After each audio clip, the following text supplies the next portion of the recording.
Corona মোকাবেলা গুরুত্ব দিয়ে দেশের ইতিহাসে 50তম বাজেট ঘোষণা। কোভিড খাতে 10,000 কোটি টাকা থোক বরাদ্দ, 6 লাখ কোটি টাকার বাজেটে ঘাটতি 2 লাখ কোটি। তামাকজাত পণ্য ছাড়া কমবে দেশীয় সব শিল্প পণ্যের দাম। কৃষকের স্বার্থ রক্ষায় বাড়বে আমদানি করা ফল, সবজি ও মাংসের দর। কমেছে কর্পোরেট কর। সাতক্ষীরায় করোনা পরিস্থিতি আগের চেয়ে একটু তীব্র আকার ধারণ করেছে। সীমান্ত জেলায় করোনায় আরও 9 জনের মৃত্যু। সাতক্ষীরায় শনিবার থেকে 1 সপ্তাহের লকডাউন। চিকিৎসায় বেসরকারি হাসপাতালের বিলে পাহাড়, ল্যাব ওষুধের খরচে লাখ লাখ টাকা। শিক্ষা প্রতিষ্ঠান খুলে দেওয়ার দাবিতে রাজধানীর নীলক্ষেত মোড়ে 7 কলেজের শিক্ষার্থীদের অবস্থান। ঢাকা বিশ্ববিদ্যালয়ে বিক্ষোভ।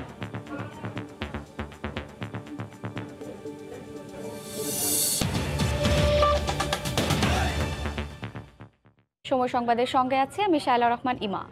করোনা সংকট মোকাবিলাকে গুরুত্ব দিয়ে জাতীয় সংসদে উত্থাপন করা হলো 2021-22 অর্থ বছরের বাজেট।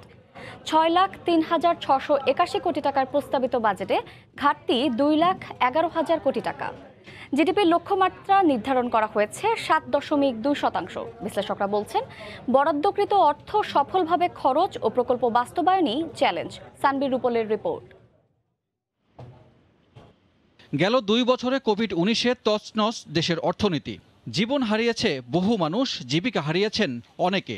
কর্ম হারিয়ে অনেক ধনী মধ্যবিত্ত দাঁড়িয়েছেন দরিদ্রের কাতারে। কোভিড ঝড় এখনও থামেনি। এমন অনিশ্চয়তার মধ্যে জীবন ও অর্থনীতির সংকটের মুখোমুখি হয়ে আগামী অর্থ বছরের আয় ব্যয়ের হিসাব সংসদে উপস্থাপন করেন অর্থমন্ত্রী আ.হ.ম মুস্তফা কামাল। বাজেটে কিছুটা সংশোধন 2021-22 অর্থ বছরের বাজেটের আকার গেলবারের চেয়ে বেড়েছে 35,681 কোটি টাকা। রাজস্ব আয়ের লক্ষ্যমাত্রা ঠিক করা হয়েছে 3,89,000 কোটি টাকা। এর মধ্যে এনবিআরকে যোগান দিতে হবে 3,30,000 কোটি টাকা। 32,000 কোটি টাকা আয় করবে সঞ্চয়পত্র থেকে। এরপরও ঘাটতি থেকে যাবে 2,11,191 কোটি টাকা। স্বাস্থ্য খাতে অপ্রত্যাশিত প্রয়োজন মেটানো, অর্থনৈতিক কর্মকাণ্ড স্বাভাবিক রাখা, সফলভাবে কোভিড-19 প্রতিষেধক টিকাদান ও সর্বোপরি প্রান্তিক জনগোষ্ঠীর জীবন জীবিকার বিষয়টি বিবেচনায় নিয়ে মূলত 2021-22 অর্থ বছরের বাজেট প্রস্তুত করা হয়েছে। প্রস্তাবিত বাজেটে গুরুত্ব পেয়েছে মানব সম্পদ উন্নয়ন, স্বাস্থ্য, পরিবহন ও যোগাযোগ, শিক্ষা, সামাজিক নিরাপত্তা খাত। উন্নয়ন ব্যয় ধরা হয়েছে 2,37,078 কোটি টাকা। 68,000 কোটি টাকা ব্যয় করতে হবে ঋণের সুদ বাবদ। প্রস্তাবিত বাজেটে স্বাস্থ্য খাতে চলতি অর্থ বছরের চেয়ে কিছুটা বাড়িয়ে করা হয়েছে 32,731 কোটি টাকা। কৃষিতে 31,911 কোটি টাকা আর সামাজিক নিরাপত্তা খাতে বরাদ্দ 34,019 কোটি টাকা। অর্থনীতি বিশ্লেষকরা বলছেন, ঘাটতি নিয়ে এখন মাথা ঘামানোর সময় নয়, এখন সময় প্রস্তাবিত বাজেটের সুষ্ঠু ব্যবস্থাপনা। অ্যালোকেশন বাড়ানোটাই নয়, কোন মেকানিজমে, কোন পদ্ধতিতে কিভাবে এই সমস্যাগুলো সমাধান করা যেতে পারে, কিভাবে বাস্তবায়ন করা যেতে পারে, তার কিন্তু একটা সুনির্দিষ্ট রোডম্যাপ এই বাজেটে থাকা দরকার। দেশের ইতিহাসের প্রস্তাবিত 50তম বাজেট নিয়ে সংসদে আলোচনার পর 30 জুন পাশ করা হবে। আগামী অর্থ বছরের জন্য বিশাল অঙ্কের বাজেট পেশ করা হলো সংসদ ভবনে। তবে এই বাজেটটি করোনা সংকট কাটিয়ে অর্থনীতির ধাক্কা কতটা মোকাবেলা করতে পারবে সেটি এখন বড় চ্যালেঞ্জ। সানবির রূপল, সময় সংবাদ, ঢাকা। প্রস্তাবিত বাজেটে স্বাস্থ্য খাতে বরাদ্দ রাখা হয়েছে 32,731 কোটি টাকা। এর মধ্যে ভ্যাকসিন কার্যক্রম ও করোনা চিকিৎসায় এবারও 10,000 কোটি টাকার থোক বরাদ্দের প্রস্তাব দিয়েছেন অর্থমন্ত্রী। খরচের ক্ষেত্রে সঠিক ব্যবস্থাপনা ও স্বাস্থ্য মন্ত্রণালয়ের জবাবদিহিতা নিশ্চিত করার তাগিদ দিয়েছেন অর্থনীতিবিদরা। হরিপদ সাহার রিপোর্ট। সাম্প্রতিক সময়ে করোনা মহামারী বিশ্বের বিভিন্ন দেশে অর্থনীতিকে টালমাটাল করে দিয়েছে। তাই পরপর 2 অর্থ বছরের বাজেটে গুরুত্ব পাচ্ছে স্বাস্থ্য খাত। করোনা ও স্বাস্থ্য খাতের সার্বিক পরিস্থিতি বিবেচনায় 2021-22 অর্থ বছরের প্রস্তাবিত বাজেটে বরাদ্দ 3,500 কোটি টাকা বাড়িয়ে করা হয়েছে প্রায় 33,000 কোটি টাকা। প্রতি মাসে করোনা ভ্যাকসিনের আওতায় আসবে 25 লাখ মানুষ। বিগত বাজেটের ন্যায় কোভিড-19 মোকাবেলায় স্বাস্থ্য সেবা বিভাগের আওতায় বিশেষ কার্যক্রম বাস্তবায়নের জন্য পুনরায় 10,000 কোটি টাকার থোক বরাদ্দের প্রস্তাব করা হচ্ছে। তবে স্বাস্থ্য খাতের বাজেট বাস্তবায়নের গতি বরাবরই অন্য মন্ত্রণালয়ের তুলনায় অনেক কম। সেই সাথে আছে এ খাতের কেনাকাটায় ধারাবাহিক দুর্নীতির অভিযোগও। এমন বাস্তবতায় স্বাস্থ্যে বরাদ্দ বাড়লেও তার বাস্তবায়ন নিয়ে শঙ্কায় অর্থনীতিবিদরা। সরকারের যে অভিপ্রায় সেটা কিন্তু তার মন্ত্রণালয়গুলো তারা কিন্তু তৈরি না, সে অভিপ্রায়টা বাস্তবায়ন করা, এবং সেটি আমরা দেখেছি পুরো 1 বছর ধরে যে স্বাস্থ্য খাতের জন্য যে অতিরিক্ত বরাদ্দগুলো করা হয়েছিল তার বেশিরভাগই কিন্তু খরচ করা যায়নি। এবং এই খাতে যে বড় ধরনের যে সংস্কারগুলো দীর্ঘদিনের, আমরা জানি যে সংস্কারগুলো বিভিন্ন ধরনের গবেষণা হয়েছে স্বাস্থ্য খাতের সংস্কারের বিষয়গুলো নিয়ে, সেই সংস্কারগুলো বাস্তবায়ন করতে হবে। করোনা ভাইরাস মোকাবিলায় টেস্টিং কিট, বিশেষ মাস্ক, পিপি, হ্যান্ড স্যানিটাইজার উৎপাদনের কাঁচামালে শুল্ক ছাড় অব্যাহত রাখা সহ ওষুধ শিল্পের সুরক্ষায় স্থানীয়ভাবে উপকরণ এবং চিকিৎসা সামগ্রী উৎপাদনে কাঁচামাল আমদানিতে কর রেয়াত বেড়েছে। হৃদযন্ত্রের ত্রুটি নিয়ে জন্মানো শিশুদের চিকিৎসা সরঞ্জাম আমদানি শুল্কমুক্ত করার প্রস্তাব আছে বাজেটে। এছাড়া নারী স্বাস্থ্য, মানসিক স্বাস্থ্য সুরক্ষা ও অটিজম সেবায় ভ্যাট অব্যাহতির প্রস্তাব রাখা হয়েছে। হরিপদ সাহা, সময় সংবাদ, ঢাকা। বাজেট নিয়ে আলোচনার জন্য স্টুডিও 2-তে আছেন সানভীর রুপল, যাচ্ছি তার কাছে।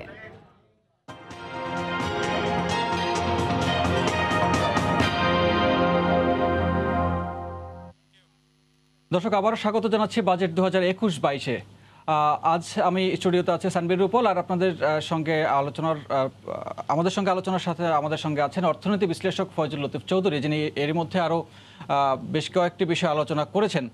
স্যার, আমরা আবারও আপনার সঙ্গে আলোচনায় যোগ দিতে চাই। সেটি হচ্ছে, এখন পর্যন্ত আমরা মোটামুটি যে হিসাব নিকাশগুলো পেলাম তাতে আপনার যতটুকু আপনি তথ্য জেনেছেন সেটি হচ্ছে বাজেটের আকার 6,03,661 কোটি টাকা। এর মধ্যে 3 ভাগের 1 ভাগ ঘাটতি, অর্থাৎ 2,14,000 কোটি টাকার মতো ঘাটতি রয়ে গেছে। কিন্তু আবার স্যার, এদিকে 7.2% প্রবৃদ্ধির লক্ষ্যমাত্রা ধরা হয়েছে। এই প্রবৃদ্ধির লক্ষ্যমাত্রাটা কি আপনি উচ্চাভিলাষী বলবেন নাকি আসলে বাস্তবায়নযোগ্য বলবেন? এখানে খুবই অনেস্টলি আপনার কাছে স্বীকার করি যে কিভাবে জিডিপির গ্রোথ রেট এই ইদানিংকালে ক্যালকুলেশন করা হচ্ছে, এ নিয়ে অনেকেরই সংশয় আছে। সেন্টার ফর পলিসি ডায়ালগের সংশয় আছে। ওয়ার্ল্ড ব্যাংক একটা এস্টিমেট দিচ্ছে, IMF একটা দিচ্ছে, আমাদের সরকার একটা দিচ্ছে। এখন এটা অবশ্যই অ্যাম্বিশাস, কারণ হচ্ছে যে অ্যাম্বিশাস, কিন্তু যেহেতু গত বছর জিডিপিটা লো লেভেলে চলে গেছে, সেই তুলনায় 7% হয়তো বা অতটা অ্যাম্বিশাস না। কিন্তু আমরা দেখব যে ডেফিসিট ফাইন্যান্সিংয়ের সাথে এই গ্রোথ রেটের সম্পর্ক হবে না। ডেফিসিট ফাইন্যান্সিংটা বেড়ে গেল, আগে ছিল জিডিপির 5%, এবার 6% এক্সিড করে গেছে, অনেক বেশি, হয়তো আরও বাড়বে। কারণ হচ্ছে যে সরকার হয়তো বা ওই সঞ্চয়পত্র বিক্রির মাধ্যমে টাকা হারানোর পরিমাণটা আরও বাড়াতে পারে। তো সেটা অবশ্য খারাপ না। করোনার থেকে মানুষকে একটু আরাম দিতে হলে এইগুলি করতে হবে। কিন্তু আপনার কথার মূল কথা হচ্ছে যে এটা অ্যাম্বিশাস কিনা। এই ক্ষেত্রে সবার একটাই আকাঙ্ক্ষা, সেটা হচ্ছে যে সরকার একটা স্বচ্ছ পরিবেশ সৃষ্টি করুক, যেখানে আমরা সবাই জানবে, অর্থনীতিবিদরা জানবেন যে কি করে ক্যালকুলেট করা হচ্ছে, কিসের ভিত্তিতে ক্যালকুলেট করা হচ্ছে, এক্সপেন্ডিচারের ভিত্তিতে ক্যালকুলেট করা হচ্ছে নাকি সত্যিকার উৎপাদনের ভিত্তিতে ক্যালকুলেট করা হচ্ছে। এই যে মানে ক্যালকুলেশনের হিসাবটা স্বচ্ছভাবে সবাইকে জানানো। স্যার, আপনি বলছেন যে মানে এই যে প্রবৃদ্ধির লক্ষ্যমাত্রা ধরা হয় এবং প্রবৃদ্ধির যে হিসাব নিকাশ করা হয়, এটি আসলে খুব একটি স্বচ্ছ নয়, এই প্রক্রিয়াটি। এটা কিভাবে করে এটা আমরা আসলে জানি না। বাংলাদেশ সরকার বা পরিকল্পনা বিভাগ, অর্থ মন্ত্রণালয় কিভাবে করে থাকে এই হিসাবটা, এটা আমি কাউকে এখনো পর্যন্ত জানি না যে মানে তারা করতে পারে, মানে বলতে পারবেন যে তার কৌশলটা, ফর্মুলাটা জানেন। সিপিডি একভাবে করে, ওয়ার্ল্ড ব্যাংক একভাবে করে, IMF একভাবে করে। এখন খরচের সাথে একটা রেশিও হয়তো ঠিক করো যে 100 টাকা খরচ হলে 3% প্রবৃদ্ধি হবে, 200 টাকা খরচ করে একটু বাড়বে, এরকম কোনো একটা হিসাব আছে। স্যার, আরেকটু যদি বলি, একটু অন্যদিকে যদি আমরা যাই, সেটা হচ্ছে এবার দেশীয় শিল্পের জন্য বিশেষ কিছু সুরক্ষার কথা বলা হচ্ছে, এবং আমরা দেখতে পাচ্ছি যে দেশীয় যে উৎপাদন খাত, সেই উৎপাদন খাতের একটু সুরক্ষা দেওয়ার জন্য অনেক ক্ষেত্রেই কর ছাড় দেওয়া হচ্ছে। এটি আসলে কিভাবে উৎসাহিত করবে? প্রথমে দেখতে হবে যে আমরা কেন সুরক্ষা করব এই জন্য যে শিল্পে আমাদের অনেক লক্ষ লক্ষ মানুষ শ্রমিক হিসেবে, কর্মকর্তা হিসেবে নিয়োজিত আছে। এখন একটা ফ্যাক্টরি যদি বন্ধ হয়ে যায় তাহলে তো আর কোনো কাজের কথা হলো না। সুতরাং সেই ফ্যাক্টরিকে, সেই ইন্ডাস্ট্রি চালু রাখার জন্য আমরা কর অবকাশ দিব। কিন্তু এইখানে আমাদের যে প্রশ্ন, গত 1 বছর গেল, আমরা এখন দেখতে যে সমস্ত ফ্যাসিলিটিগুলি আমরা দিচ্ছি সেগুলিকে সাধারণ মানুষ পাচ্ছে? মানে ছোট ছোট ফ্যাক্টরি কি বন্ধ হচ্ছে না, শুধু বড় বড় ফ্যাক্টরিগুলি বেঁচে থাকছে? এই জিনিসগুলি আমাদের গভীরভাবে, নিবিড়ভাবে পর্যবেক্ষণ করতে হবে। যে করবকাশ হোক আর সরাসরি সাবসিডি হোক, সে তার বেনিফিশিয়ারি যেন ছোট বড় সবাই হয়, শুধুমাত্র যারা বড় ইন্ডাস্ট্রি তারা যেন না হয়। স্যার একটু যদি বলি যে গত করোনার সময়, যে গত বছর 2020-এর মার্চের দিকে যখন লকডাউন করা হলো, তারপরে কিন্তু প্রধানমন্ত্রী বিশেষ তহবিল ঘোষণা করেছিলেন এবং সবগুলো শিল্পের জন্য সুরক্ষায় বরাদ্দ দেওয়া হয়েছিল, কিন্তু আমরা দেখতে পাচ্ছি যে শেষ পর্যন্ত সে বরাদ্দ টাকা কিন্তু সবাই নিতে পারেননি, বিশেষ করে ক্ষুদ্র মাঝারি খাতের যে ব্যবসায়ীরা আছেন বা উদ্যোক্তারা আছেন। এই ডিসবার্সমেন্ট শুরু হয়েছে দেরিতে এবং একটা খুব কম প্রপোর্শন এই পর্যন্ত মানে মানুষের হাতে পৌঁছেছে। আমরা যে অভিযোগটা শুনতে পাই মাঝখান থেকে, এগুলো ব্যাংকগুলো যেহেতু তারা তাদের কাছে টাকাগুলো আছে, ব্যাংকগুলো তাদের তহবিল সংকট কাটিয়ে তাদের অবস্থান জোরদার করতে পেরেছে। সুতরাং শুধুমাত্র বরাদ্দ দিলেই চলবে না, কিভাবে টাকাটা মানুষকে বেনিফিট করবে, সেটা বড় ব্যবসায়ী হোক, ছোট ব্যবসায়ী হোক, সেটা শ্রমিক হোক, একজন কর্মজীবী হোক, এটা এনশিওর করার জন্য আমাদেরকে প্রসিডিওর উদ্ভাবন করতে হবে। তা না হলে এই সুফল, এই অতিরিক্ত বরাদ্দের, উচ্চ বরাদ্দের সুফল কিন্তু আমরা দেখতে পারবো না। আচ্ছা, করোনাকালীন স্যার এখন যে অবস্থাটা চলছে, আপনি নিশ্চয়ই যেহেতু ওয়ার্ল্ড ব্যাংকের সাথে আপনি কাজ করেন, দীর্ঘদিন আপনি রাজস্ব বোর্ডে কাজ করেছেন, তাই সবকিছু মিলিয়ে যদি এখনকার সিচুয়েশন আপনি বিবেচনা করেন, এই প্রণোদনা প্যাকেজকে আরও কন্টিনিউ করা উচিত নাকি এই অবস্থায় থাকবে? না, প্রণোদনা প্যাকেজ তো লাগবে। আমাদের সামনে 2-3টে ইস্যু আছে। প্রথম কথা হচ্ছে যে মানুষকে বাঁচাতে হবে, সেটা একটা আমাদের সমস্যা। 2 নম্বর, ইকোনমি যে নিচের দিকে চলে গেছে, এটা এরকম ভি শেপ উঠবে তা না, ইকোনমিটা আস্তে আস্তে উপরের দিকে উঠবে। তাহলে ইকোনমিটাকে রিকভার করানোর জন্য, পুনর্জন্মের জন্য চেষ্টা করতে হবে। সুতরাং যেখানে যাকে ইনসেন্টিভ দিতে হয় সেখানে দিতে হবে, কিন্তু ইনসেন্টিভের চাইতেও বড় কথা হচ্ছে যে আমরা যে টাকাটা দিব, এটা ইনসেন্টিভের চাইতেও কোনো বেটার বিকল্প, আরও গুরুত্বপূর্ণ, আরও প্রোডাক্টিভ বিকল্প আছে কিনা সেটাও আমাদের ভেবে দেখতে হবে। স্যার, করোনাকালীন এই সময়ে কিন্তু আমাদের প্রবৃদ্ধির যতটুকু ধারা অব্যাহত আছে, সেটুকু কিন্তু মধ্যে বড় একটি অবদান আছে প্রবাসীদের আয় কিন্তু ধারাবাহিকভাবেই বেড়েছে এবং আমরা দেখতে পাচ্ছি যে $44 বিলিয়ন আমাদের রেমিটেন্স আসছে এবং রিজার্ভের পরিমাণও বেড়েছে। তো এই অবস্থা কি এটি আমাদের জন্য একটা শক্তি হিসেবে কাজ করবে কি, আপনার কি মনে হচ্ছে? আমি আপনাকে এখন বলবো যে আমাদের করোনা থেকে উত্তরণের জন্য, মানুষকে বাঁচানোর জন্য আমাদের শুধু ইন্ডাস্ট্রিকে ইনসেন্টিভ দিলে চলবে না। ইন্ডাস্ট্রি উৎপাদন করলো, কিন্তু মানুষ, আপনার হাতে আমার হাতে টাকা নেই, আমি গিয়ে কিনতে পারছি না, আমার পারচেজিং পাওয়ার নেই, আমার টাকাই নেই, তাহলে আমি কী করে বাজারে যাব? এই প্রশ্নটি আমাদের অ্যাড্রেস করতে হবে। এবং সেখানে এই যে রেমিটেন্স বিদেশ থেকে আসছে, কেন বাড়ছে? রেমিটেন্স বাড়ছে, আগে হয়তো সৌদি আরবের একজন লেবার তার আর্নিংয়ের 50% দেশে পাঠাতো, এখন 80% পাঠাচ্ছে। এই জন্যে যে ফ্যামিলিটি তার নোয়াখালীতে কিংবা সিলেটে আছে, তার হাতে অন্য সূত্র থেকে টাকা নেই। সুতরাং আমাদের একটা সরকারের লক্ষ্য উচিত, এবং আমাদের অবশ্যই বিবেচনা করতে হবে, শুধু ইন্ডাস্ট্রি বাঁচালে চলবে না, মার্কেটে পণ্য সরবরাহ নিশ্চিত করলে চলবে না। সাধারণ মানুষ বা ভোক্তা যেন মার্কেটে গিয়ে টাকা নিয়ে যেতে পারে এবং পণ্য কিনতে পারে। পণ্য যদি না কিনে তাহলে তো সেই এটা মানে গ্লাস সৃষ্টি হবে, শেষ পর্যন্ত ফ্যাক্টরি বন্ধই হয়ে যায়। সুতরাং মানুষের পারচেজিং পাওয়ারটা রেস্টোর করতে হবে, তাকে ফিরিয়ে দিতে হবে, এবং বেশি দিনের জন্য না, এই ধরুন 1 বছর বা 1.5 বছর। সুতরাং একদিকে যেমন ইনসেন্টিভের কথা বলছিলেন, অবশ্যই দিতে হবে সেটা, কিন্তু মানুষের পারচেজিং পাওয়ার ডিরেক্টলি বাড়ানোর জন্যে কি করা যায় সেটি আমাদের চিন্তা করতে হবে। স্যার, আবার একটু অন্যদিকে চাই, সেটা হচ্ছে যেহেতু আমরা একদিকে গেলাম যে প্রবাসীদের জন্য কি করতে হবে, আমাদের অভ্যন্তরীণ উৎপাদন খাতে কিভাবে করে ব্যবস্থাপনা করতে হবে, কিন্তু স্যার গত বছরের মতো এবারও কিন্তু কালো টাকা সাদা করার সুযোগ দেওয়া হয়েছে, সেই বিষয়ে আপনি আসলে কিভাবে কি? কালো টাকা সাদা করার বিষয়ে আমাদের অবস্থান হচ্ছে যে এটা নীতিগতভাবে ঠিক না, মোরালি ঠিক না। এখন আমাকে যদি বলেন তাহলে আমাদের অপশন কি? আমাদের অপশন হচ্ছে, আপনি কালো টাকা সাদা করার সুযোগ দিলেন না, কালো টাকা কিন্তু ইকোনমিতে রয়ে গেল। আপনি সুযোগ দিলেন, কিন্তু যে কালো টাকা অর্জন করেছে তাকে শাস্তি দিলেন না। তৃতীয় হচ্ছে, আপনি কালো টাকা ধরতে পারলেন এবং তাকে শাস্তি দিলেন। আমরা কালো টাকা ধরতেও পারছি না, শাস্তিও দিতে পারছি না। সুতরাং এইটাই তো অনেক যুক্তিপূর্ণ একটা সিদ্ধান্ত যে আমরা কালো টাকা সাদা করার সুযোগ দিব, কারণ এই টাকাটা ইকোনমির মধ্যে আছে।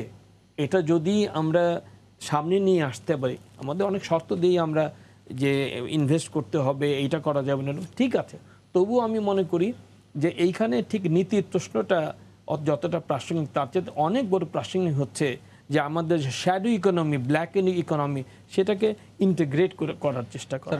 সরকার যেহেতু অনেকবার কিন্তু বলেছে যে আসলে কালো টাকা সাদা করার সুযোগটা আসলে কেন দেওয়া হচ্ছে, কারণ একদিকে হচ্ছে মূল অর্থনীতিতে এই টাকাটা চলে আসুক সেটি সরকার যেমন চায়, পাশাপাশি হচ্ছে পাচার রোধে আমরা প্রত্যেক বছর শুনতে পাই বিভিন্ন জায়গা থেকে এবং বিভিন্ন উৎস থেকে যে প্রচুর পরিমাণ টাকা বিদেশে পাচার হচ্ছে, সেটিকে রোধ করার জন্য এই একটি পদ্ধতি।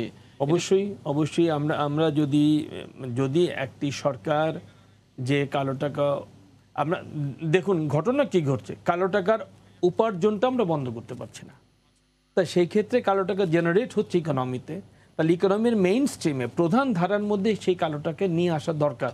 সেই জন্যে যাদের কালো টাকার মালিক আছে তাদেরকে একদম নির্ভয় দিতে হবে, তোমরা এত পরিমাণে ট্যাক্স দিয়ে এটা হোয়াইটেন করো, আর কোনোদিন আমরা এটা নিয়ে প্রশ্ন করবো না।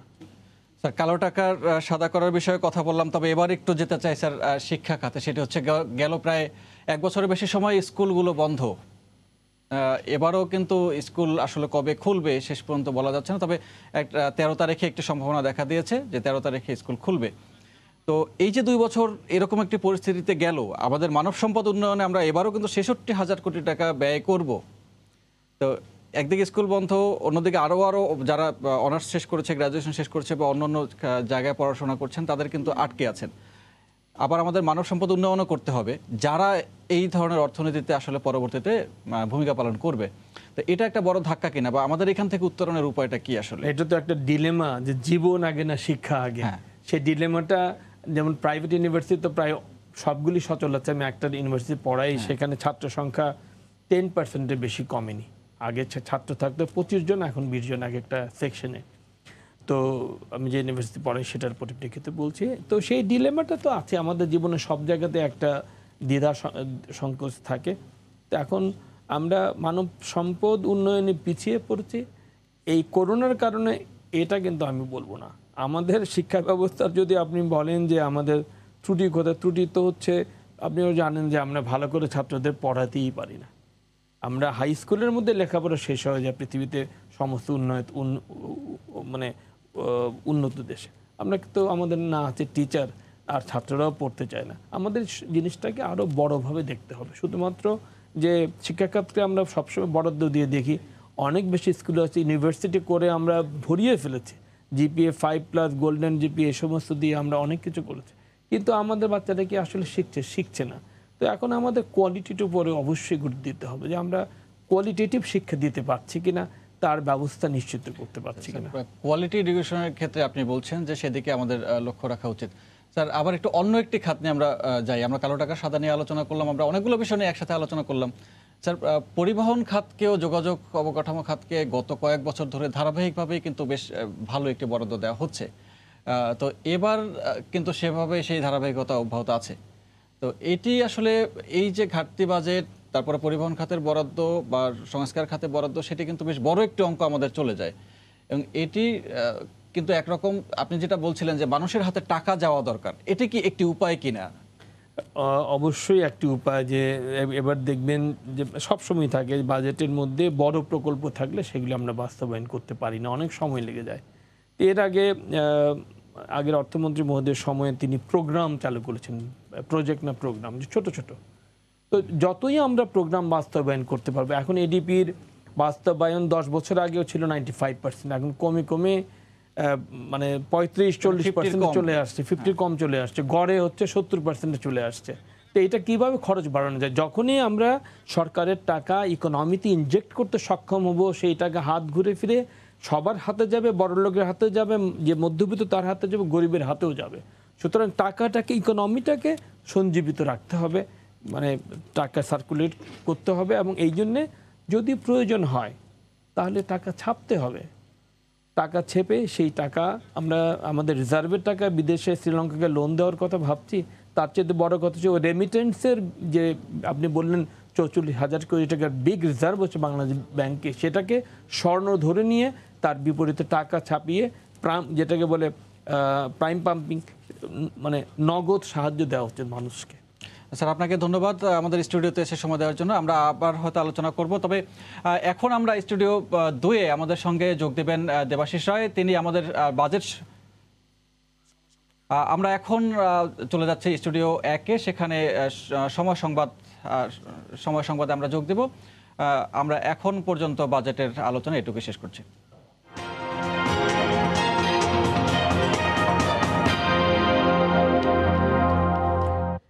2021-22 অর্থ বছরের প্রস্তাবিত বাজেটকে কল্যাণমুখী ও ব্যবসা বান্ধব উল্লেখ করে স্বাগত জানিয়েছেন এপিসিসিআই। তবে রাজস্ব আদায়ে সুশাসন প্রতিষ্ঠা ও জবাবদিহিতা নিশ্চিত করাই মূল চ্যালেঞ্জ বলে উল্লেখ করা হয়। বিকেলে এক সংবাদ সম্মেলনের মাধ্যমে বাজেটের বিষয়ে তাৎক্ষণিক প্রতিক্রিয়া জানায় সংগঠনটি। পরিস্থিতিতে দেশের জনগণের চাহিদা এবং আকাঙ্ক্ষা পূরণে সরকারের প্রতিশ্রুতি বাস্তবায়নের জন্য বাজেটের আকার অবাস্তব নয়। দেশের অর্থনীতির পরিকাঠামো বৃদ্ধির সাথে সাথে বাজেটের আকারও প্রতি বছর বৃদ্ধি পাচ্ছে। তবে বাজেট বাস্তবায়নের চ্যালেঞ্জ হচ্ছে সুশাসন, যথাযথ মনিটরিং, বিনিয়োগ ও উৎপাদন বৃদ্ধির মাধ্যমে ব্যবসা বাণিজ্য বান্ধব রাজস্ব ব্যবস্থাপনার মাধ্যমে কাঙ্ক্ষিত রাজস্ব আদায়। দর্শক, স্টুডিও 2-তে এই মুহূর্তে আমাদের সঙ্গে আছেন রিপোর্টার দেবাশিস রায়। পণ্যের দাম কমা বাড়া নিয়ে আমরা শুনবো এই মুহূর্তে তার বিশ্লেষণ।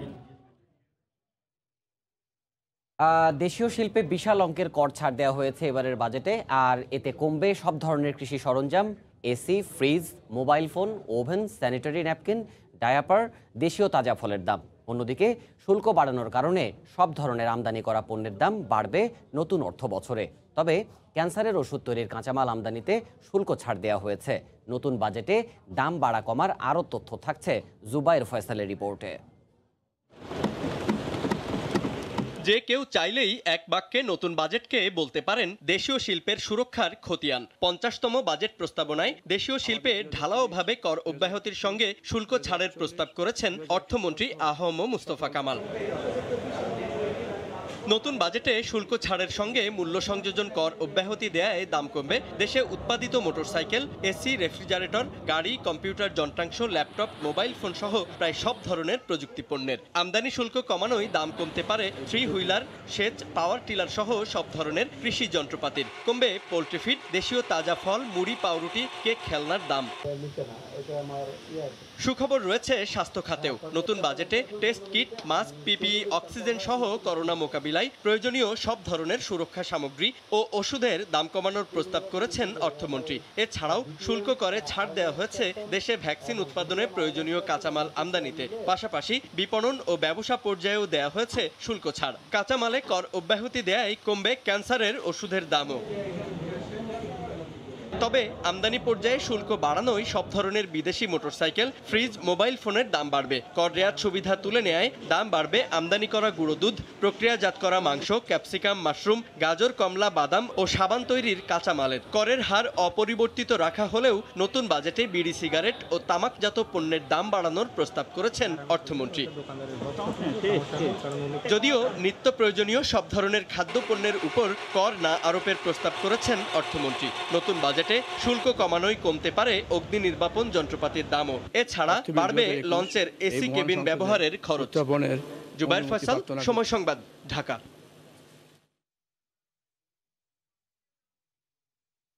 দর্শক, আপনারা জানেন যে জাতীয় যে বাজেট অর্থাৎ 2021-22 অর্থ বছরের যে বাজেট, সেই বাজেটের যে আনুষ্ঠানিকতা, সেই আনুষ্ঠানিকতা কিন্তু আজকে শুরু হয়েছে এবং এই আনুষ্ঠানিকতায় সাধারণ মানুষের, বিশেষ করে যারা ভোক্তা পর্যায়ে রয়েছেন সাধারণ নাগরিকের কিন্তু বরাবরই একটি বড় আগ্রহের জায়গা থাকে যে বাজেটে কোন কোন পণ্যের দাম কমেছে, কোন কোন পণ্যের দাম বেড়েছে। আমরা এই সংক্রান্ত প্রতিবেদনটি দেখলাম। প্রতিবেদক জুবাইর ফয়সাল চেষ্টা করেছেন সেই পণ্যগুলো আমাদের সামনে নিয়ে আসতে। আমাদের হাতে এখন পর্যন্ত যে তথ্যগুলি এসেছে দর্শক, সেই তথ্যগুলো বিশ্লেষণ করে আমরা লক্ষ্য করছি যে বাজেটে শুধু দাম বাড়েইনি, দাম কমেছেও। এমন কিছু পণ্য আমরা এখন পর্যন্ত আমাদের হাতে পেয়েছি। সেই পণ্যগুলোর দিকে তাকালে আমরা বলতে পারি যে এখন মহামারী চলছে, অর্থাৎ গত 1.5 বছর ধরে গোটা বিশ্বের মতো বাংলাদেশও যে একটি মহামারী কাল অতিক্রম করছে, সেই মহামারী কালে কিন্তু অত্যন্ত গুরুত্বপূর্ণ আমরা বেশ কয়েকটি পণ্য দেখতে পাচ্ছি যে পণ্যগুলোর দাম কমানো হয়েছে। আমরা যদি একটু লক্ষ্য করি স্ক্রিনের দিকে, তাহলে আমরা দেখতে পাবো যে করোনা টেস্ট কিট অর্থাৎ যেটি দিয়ে করোনা পরীক্ষা করা হয় সেটির দাম কমবে। পাশাপাশি তার সঙ্গে দাম কমবে পিপিই অর্থাৎ পার্সোনাল প্রোটেকশন ইকুইপমেন্ট যেটি রয়েছে, এবং করোনা প্রতিরোধে অত্যন্ত গুরুত্বপূর্ণ যে উপাদানটির কথা সবসময় চিকিৎসকরা বলে থাকেন, বিশেষজ্ঞরা বলে থাকেন, সেই মাস্কের দাম কমবে। এবং আপনারা জানেন যে ভ্যাকসিন আমদানি অর্থাৎ এই যে বিদেশ থেকে ভ্যাকসিন আমদানি করা হচ্ছে এর যে ব্যয় প্রক্রিয়া এবং এর যে ক্রয় প্রক্রিয়া, সেই ক্রয় প্রক্রিয়াতে কিভাবে সেই ক্রয়কে আরও বেশি সাধারণ মানুষের কাছে সহজলভ্য করা যায়, সেই জন্য কিন্তু ভ্যাকসিন আমদানির ক্ষেত্রে যে ধরনের শুল্ক বা যে ধরনের করগুলোর বিষয় রয়েছে সেগুলোও কিন্তু কমার একটা আমরা এবার বাজেট প্রস্তাবনায় লক্ষ্য করছি। একই সঙ্গে সঙ্গে উৎপাদনের কাঁচামাল অর্থাৎ ভ্যাকসিন আমদানি, এই ভ্যাকসিন আমদানির পাশাপাশি ভ্যাকসিন বাংলাদেশে উৎপাদনের একটি প্রক্রিয়া এবং উৎপাদনের একটি চিন্তা ভাবনাও কিন্তু বাংলাদেশে সেটি চলছে এবং সেই চেষ্টাটি আমরা মনে করতে পারি যে আমরা দেখতে পাচ্ছি যে বর্তমান যে বাজেট অর্থাৎ নতুন অর্থ বছরের যে বাজেট উপস্থাপন করা হয়েছে সেই বাজেট উপস্থাপনের আমরা অন্যতম দেখতে পাচ্ছি যে ভ্যাকসিন আমদানির পাশাপাশি ভ্যাকসিন উৎপাদন করতে গেলে যে ধরনের কাঁচামালগুলো লাগবে সেসব কাঁচামাল কিন্তু সহজলভ্যভাবে যাতে বাংলাদেশে নিয়ে আসা যায় সেটিও কিন্তু একটি ব্যবস্থা নতুন অর্থ বছরের বাজেটে রাখা হয়েছে। তার পাশাপাশি আমরা দেখতে পাচ্ছি যে দেশীয় ফ্রিজ সেটিরও দাম কমছে এবং এর পাশাপাশি আমরা লক্ষ্য করছি যে দাম বাড়বে যেসব পণ্যের সেই পণ্যগুলো একটু দেখে নিতে চাই। সবসময় তামাকজাত পণ্যকে অনুৎসাহিত করা হয়, সেই অনুৎসাহিত করার বিষয়টি আমরা এবারও লক্ষ্য করছি। সেটির মধ্যে রয়েছে তামাকজাত পণ্যের মধ্যে রয়েছে বিড়ি, সিগারেট অর্থাৎ যে তামাকজাত পণ্যগুলি রয়েছে সেই তামাকজাত পণ্যগুলো কিন্তু তাদেরকে আরও বেশি অনুৎসাহিত করার জন্য দাম বাড়ানো হচ্ছে। জর্দা, তামাক সেগুলো তো আছে, তার পাশাপাশি আমরা দেখতে পাচ্ছি যে দাম যেটির বাড়বে লুব্রিকেটিং অয়েল এবং খনিজ তেল সেটির দাম বাড়বে এবং তার পাশাপাশি আমরা দেখতে পাচ্ছি যে গাড়ি এবং বিমানের কাঁচ সেটির দাম বাড়বে এবং বিদেশি মোবাইল ফোন অর্থাৎ বিদেশ থেকে যে মোবাইল ফোনগুলো আমদানি করা হয় সেইগুলোর কিন্তু দাম বাড়বে। দর্শক আপনারা জানেন যে গেল কয়েক বছরে কিন্তু বাংলাদেশে যে মোবাইল ফোন অর্থাৎ ইলেকট্রনিক্স পণ্যের যে উৎপাদন প্রক্রিয়া এবং ইলেকট্রনিক্স পণ্যের যে উৎপাদনের যে রেশিও সেই হার কিন্তু বেড়েই চলেছে এবং এই দেশীয় পণ্যগুলি ব্যবহারে মানুষকে উৎসাহিত করার জন্য আমরা দেখছি যে বিদেশ থেকে যে মোবাইল ফোনগুলো আমদানি করা হচ্ছে সেই মোবাইল ফোনের দাম কিন্তু বেড়ে যাবে অর্থাৎ প্রস্তাবিত বাজেটে এবং সব ধরনের যে হিমায়িত মাংস অর্থাৎ যে মাংসগুলো আমদানি করে নিয়ে আসা হয় বাংলাদেশে সেই মাংসগুলোরও কিন্তু দাম বাড়বে এমনটি আমরা লক্ষ্য করছি এখন পর্যন্ত। দর্শক আসলে দাম বাড়া কমার যে সূচক যে পণ্য এবং এই পণ্যর যে আসলে বিষয়গুলো থাকে সেই পণ্যগুলো কিন্তু চলমান প্রক্রিয়া এটি বাজেটের মধ্যে থাকে এবং এই বাজেট নিয়েই কিন্তু আসলে এখন নানান মহলে নানান আলোচনা হয়েছে এবং আমরা যতটুকু আমাদের হাতে তথ্য এসেছে যে আমরা যতটুকু আমরা পেয়েছি হাতে তথ্য এখন পর্যন্ত আমাদের হাতে যে সব বিশেষ করে বিশিষ্টজন এবং রাজনৈতিক নেতৃবৃন্দ যারা রয়েছেন তাদের পক্ষ থেকেও কিন্তু আমরা লক্ষ্য করছি যে তাদের পক্ষ থেকেও প্রতিক্রিয়া জানানো হচ্ছে এবং সেই প্রতিক্রিয়াগুলোও আমরা বিভিন্নভাবে আমাদের হাতে আসছে এবং সেই প্রতিক্রিয়াগুলো আমরা এখন একটু জানার চেষ্টা করবো। আমরা একটু জেনে নেব যে ওবায়দুল কাদের কি বলেছেন, আমরা একটু দেখতে চাই। আমার সহকর্মী যারা রয়েছেন তাদের সহায়তা আমি চাচ্ছি যে ওবায়দুল কাদের কি বলেছেন, আমরা সেটি একটু জেনে নেব বাজেট নিয়ে। এটি জনবান্ধব, উন্নয়ন বান্ধব একটা বাজেট, জীবন ও জীবিকার প্রাধান্য দিয়ে দেশের সকল মানুষের অংশগ্রহণের নিশ্চয়তা সহ এটি একটি বাস্তব ভিত্তিক সংকটকালীন সময়োপযোগী বাজেট। দর্শক আপনাদেরকে জানিয়েছিলাম যে এই বাজেট ঘোষণার বাজেট প্রস্তাবিত বাজেট সংসদে উত্থাপনের পরপরই বিভিন্ন মহল থেকে আসলে সেটি নিয়ে সমালোচনা সেটি নিয়ে আলোচনা চলছে এবং যথারীতি বিএনপি থেকেও আমরা একটি প্রতিক্রিয়া পেয়েছি। মহামারীতে কাজ হারানো বিশাল জনগোষ্ঠীর কর্মসংস্থানের বাস্তবায়ন প্রতিফলিত হয়নি এবারের বাজেটে। বিকেলে বাজেট পরবর্তী তাৎক্ষণিক প্রতিক্রিয়ায় কথা বলেন বিএনপি নেতারা। বর্তমান পরিস্থিতিতে স্বাস্থ্য খাতের বরাদ্দ নিয়েও অসন্তোষ প্রকাশ করে দলটি। 123টি প্রণোদনা প্যাকেজের কথা বলা হচ্ছে, 123টির মধ্যে মাত্র 7টি প্রণোদনা প্যাকেজ কিন্তু একেবারেই প্রণোদনা, যেটা সাহায্য, আর বাকি প্যাকেজগুলো হচ্ছে লোন। এই লোনকে তারা প্রণোদনা বলে চালাচ্ছে। তো এই ধরনের গোজাখুরি গোজামিলের বাজেট দিয়ে আসলে সাধারণ মানুষের কোনো উপকার হবে বলে আমি মনে করি না। মধ্যবিত্ত সহ কুটির শিল্প, ছোট শিল্প, অনানুষ্ঠানিক খাতে যারা কাজকর্ম করছে 5-6 কোটি লোকের জীবনযাপনের কি হবে সেটা প্রতিফলন হওয়ার কথা ছিল। যেখানে স্বাস্থ্য ব্যবস্থা পুরোপুরি ভেঙে পড়েছে সেই স্বাস্থ্য ব্যবস্থা পুনরুদ্ধারের জন্য যে বরাদ্দ দেওয়া হয়েছে সেটা আগের মতোই একটা বরাদ্দ দেওয়া হয়েছে। দর্শক, আমরা আপনাদেরকে জানাচ্ছিলাম এই সংবাদ বুলেটিনে যে কোন কোন পণ্যের দাম বেড়েছে, কোন কোন পণ্যের দাম কমেছে। আসলে দাম কমা এবং বাড়ার যে প্রক্রিয়া, সেই প্রক্রিয়াটি বাজেটের মাধ্যমে নির্ধারিত হয় এবং পরবর্তীতে সেটি বাজার পর্যায়ে অর্থাৎ ভোক্তা পর্যায়ে কিন্তু সেটি বাস্তবায়িত হয়। আমরা এখন পর্যন্ত 2021-22 যে বাজেট, সেই বাজেটের মধ্যে বাজেট প্রস্তাবনায় বেশ কিছু পণ্য লক্ষ্য করেছি যে দাম কমবে এবং সেই দাম কমার মধ্যে আরও কিছু পণ্যের তালিকা আমাদের হাতে এসে পৌঁছেছে। সেটি যদি আমরা একটু তাকাই স্ক্রিনের দিকে, তাহলে আপনারা দেখতে পাবেন যে মোটরসাইকেল, সেটির দাম কমবে এবং স্টেইনলেস স্টিল, সেটির দাম কমবে। তার পাশাপাশি অ্যালুমিনিয়ামের তার, সেটির দাম কমবে এবং কম্পিউটারের কাঁচামাল। আপনারা জানেন যে করোনা কালে কিন্তু যেহেতু স্বাভাবিক কার্যক্রম মানুষের কমে গেছে, অধিকাংশ কর্মকাণ্ডই কিন্তু মানুষ এখন অনলাইনে সম্পন্ন করছেন। সেক্ষেত্রে কিন্তু বিশেষ করে তথ্য প্রযুক্তির যে পণ্যগুলি রয়েছে, সেই পণ্যগুলির মধ্যে অন্যতম হচ্ছে কম্পিউটার এবং কম্পিউটারের যে অন্যান্য যন্ত্রাংশ, সেই যন্ত্রাংশের কাঁচামাল যেটি রয়েছে সেটিতেও কিন্তু দাম কমার একটি সম্ভাবনা রয়েছে।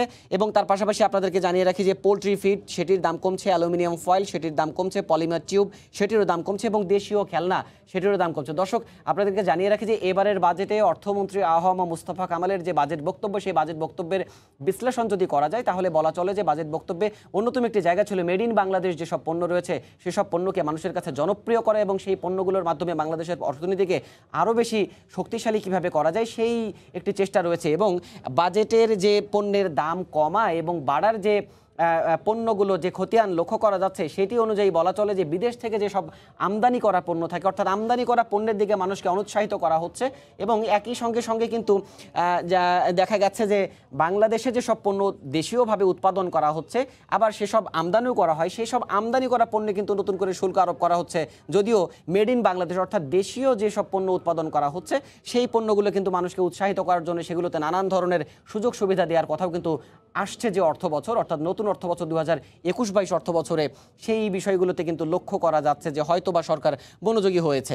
দর্শক, দাম বাড়বে যে সব পণ্যের, সেদিকে যদি আরেকবার তাকাই তাহলে লক্ষ্য করা যাবে যে মাশরুম, এটির দাম বাড়বে, লবণের দাম বাড়বে এবং আমদানিকৃত গুঁড়া দুধ সেটিরও দাম বাড়বে এবং তার পাশাপাশি বাদাম, সাবান এবং আমদানিকৃত ক্যাপসিকাম এবং টমেটো। দর্শক, আপনাদেরকে আবারও বলছিলাম যে যেসব দেশীয় পণ্য বাংলাদেশে উৎপাদন করা হচ্ছে, সেসব যাতে কৃষক যাতে বাঁচে এবং একই সঙ্গে শিল্প উদ্যোক্তারা যাতে বাঁচে, সেজন্য কিন্তু বিশেষ সুবিধা দেওয়া হচ্ছে। এবং আমরা লক্ষ্য করছি যে এখানে যেসব পণ্য আমরা এখন পর্যন্ত স্ক্রিনে দেখতে পাচ্ছি, এইসব পণ্য কিন্তু দেশের কৃষিজাত পণ্য এবং কৃষক যাতে বাঁচে এবং উৎপাদকরা যাতে বাঁচে, সে কারণে কিন্তু এই পণ্যগুলিতে বিশেষ করে বিদেশ থেকে যেসব পণ্য আমদানি করা হয় এবং দেশে উৎপাদন করা হয়, বিদেশ থেকে উৎপাদন করা পণ্যগুলো কিন্তু যাতে মানুষ কম ব্যবহার করে এবং দামটা সেক্ষেত্রে কিছুটা বাড়ানোর আমরা একটি প্রবণতা অর্থমন্ত্রীর বক্তব্যে লক্ষ্য করেছি। দর্শক, আমাদের আজকের যে আয়োজন, সেই আয়োজনে আসলে বাজেটকেই প্রাধান্য দেওয়া হয়েছে। এই মুহূর্তে আমাদের সময় টেলিভিশনের স্টুডিও 2 যেটি রয়েছেন, সেখানে আমাদের সহকর্মী সানবীর রূপল অপেক্ষা করছেন। সেখানে বাজেট নিয়ে আরও বিস্তর আলোচনা করার জন্য এখন আমরা চলে যাচ্ছি সানবীর রূপলের কাছে। রূপল জানাবেন বাজেটের বিস্তারিত আরও কিছু অংশ।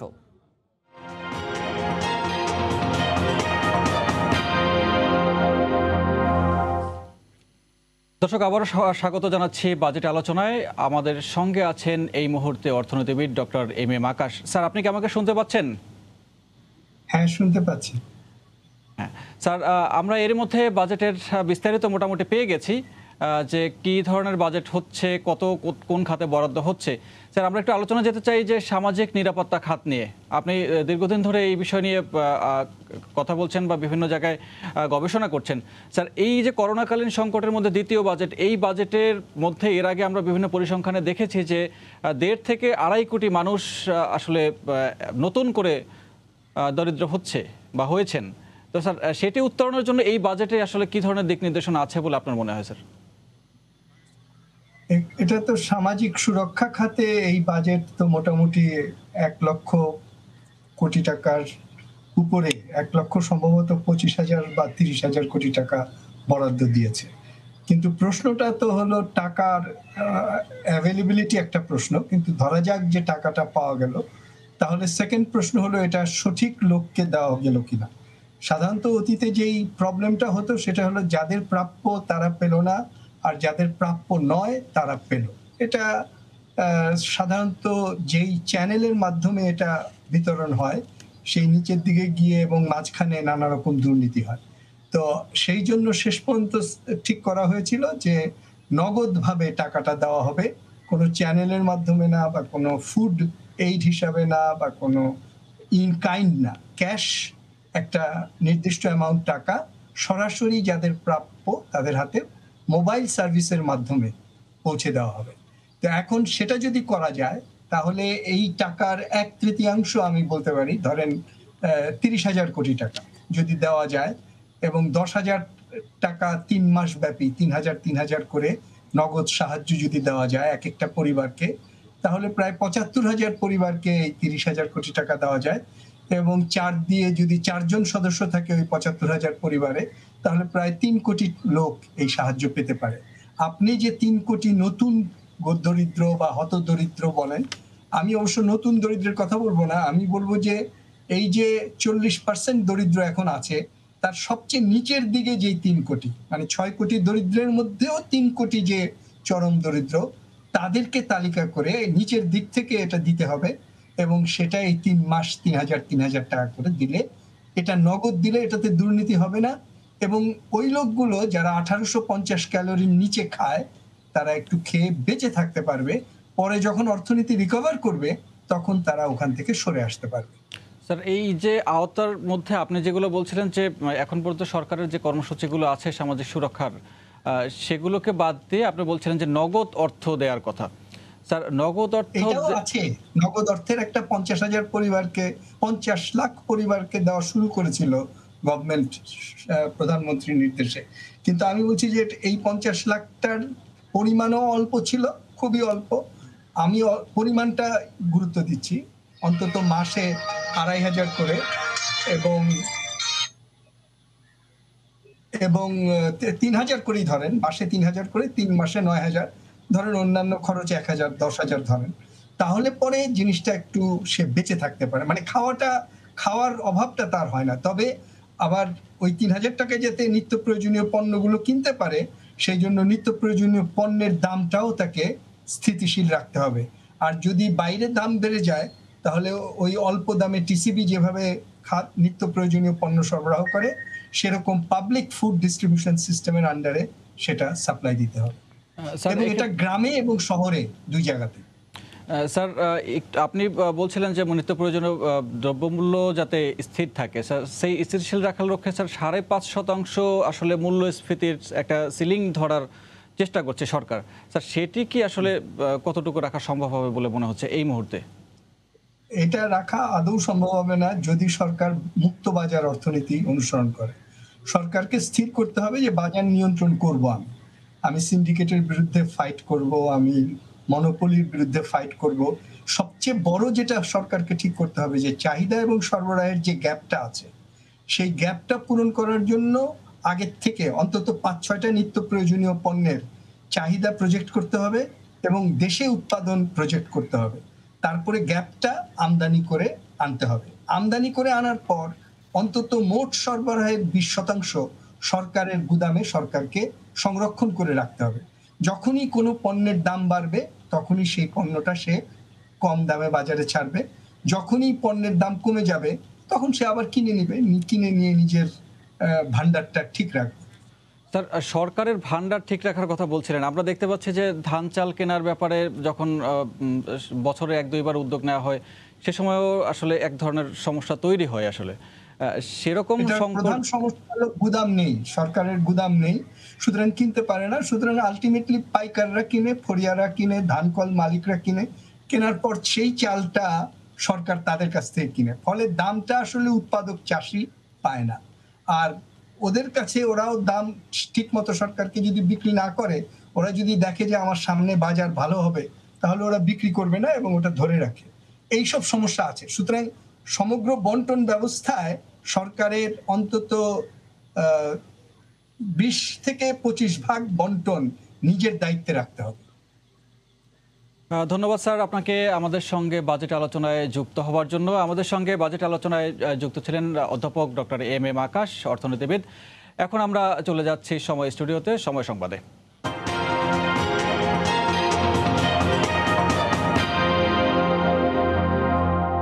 বাজেট নিয়ে আলোচনায় স্টুডিও 2 থেকে এতক্ষণ আমাদের সঙ্গে যুক্ত ছিলেন সহকর্মী সানভীর রূপল। সীমান্তবর্তী কয়েকটি জেলার করোনা পরিস্থিতি ভয়াবহ রূপ নিচ্ছে। বৃহস্পতিবার দুপুর পর্যন্ত 24 ঘন্টায় রাজশাহী অঞ্চলে মারা গেছেন আরও 9 জন। এর মধ্যে শুধু চাঁপাইনবাবগঞ্জেরই ৫ জন। এদিকে সাতক্ষীরায় করোনা সংক্রমণের হার একদিনে ৫৩% ঠেকেছে। এ অবস্থায় শনিবার থেকে এক সপ্তাহের জন্য জেলায় বিশেষ লকডাউন ঘোষণা করেছে প্রশাসন। রাজশাহী মেডিকেলে একদিনে আরও ৯ জন করোনায় মারা গেছেন। এর মধ্যে চাঁপাইনবাবগঞ্জের ৫ জন, রাজশাহীর ২ জন এবং নওগাঁ ও পাবনার ১ জন করে। একদিনে নমুনা পরীক্ষায় ২৬৪ জনের মধ্যে ৯৮ জন শনাক্ত হয়েছেন। আক্রান্তের হার ৪০%। হাসপাতালে ভর্তি আছেন উপসর্গ নিয়ে ২২৪ জন। রুগী নিয়ে আসলে আমাদের চাপে আমরা অবশ্যই হিমশিম খাচ্ছি, কারণ এখানে রুগী যেগুলো আসছে সেগুলোকে অক্সিজেন স্যাচুরেশন খুবই কম, অক্সিজেন লাগতেছে, যার ফলে সার্বক্ষণিক তাদের মনিটর করতে হচ্ছে।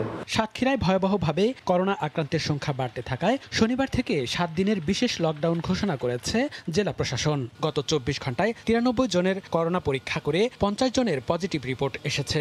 করোনা শনাক্তের হার ৫৩%। ২৯৫ জন করোনা উপসর্গ নিয়ে বিভিন্ন হাসপাতালে ভর্তি রয়েছেন। এর মধ্যে ৫২ জন করোনা পজিটিভ।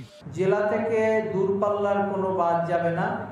আন্তঃজেলা উপজেলা বাস চলাচল, বাস, মিনি বাস, সকল ধরনের সিএনজি, অটোরিকশা, মোটরসাইকেল, সকল ধরনের পরিবহন, গণপরিবহন চলাচল সম্পূর্ণরূপে বন্ধ থাকবে। এদিকে করোনায় আক্রান্তের হার বেড়ে যাওয়ায় নওগাঁ পৌরসভা ও নিয়ামতপুর উপজেলায় এক সপ্তাহের বিশেষ লকডাউন শুরু হয়েছে। বর্তমানে জেলায় ৬৩ জন করোনা রোগী এবং উপসর্গ নিয়ে ১১০ জন বিভিন্ন হাসপাতালে ভর্তি রয়েছেন। জেলায় সংক্রমণের হার প্রায় ৩৯%।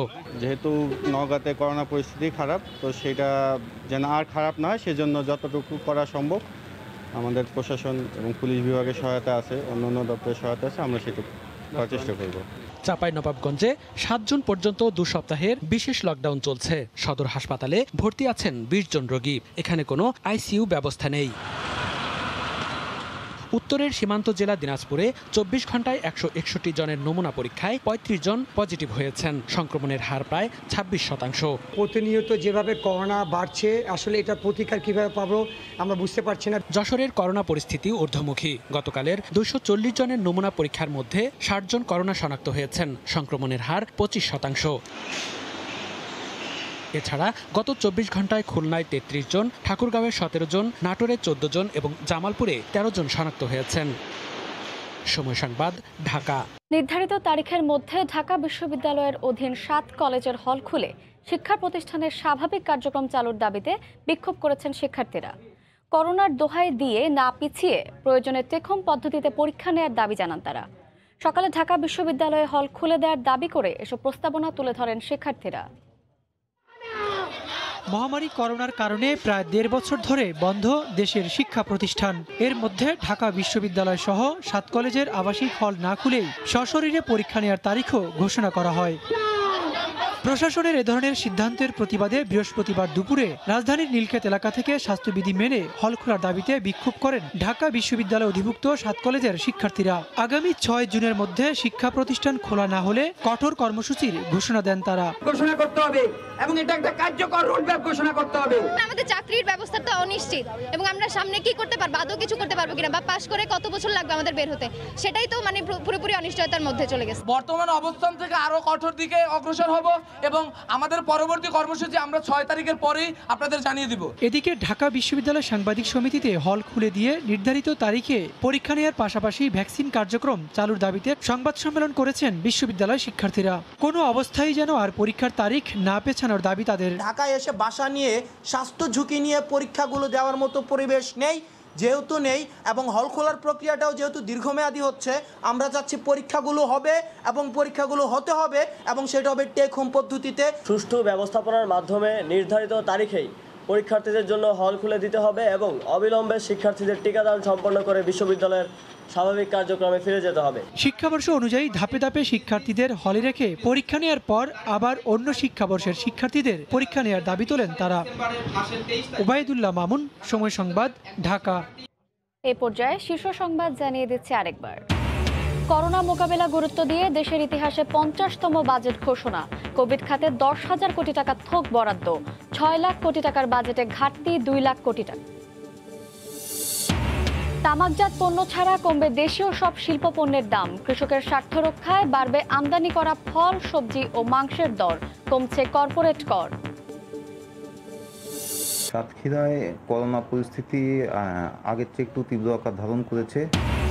সীমান্ত জেলায় করোনায় আরও 9 জনের মৃত্যু। সাতক্ষীরায় শনিবার থেকে 1 সপ্তাহের লকডাউন। চিকিৎসায় বেসরকারি হাসপাতালে বিলের পাহাড়, ল্যাব ওষুধের খরচে লাখ লাখ টাকা। এই ছিল এখনকার মতো, সঙ্গে থাকুন সময়ের।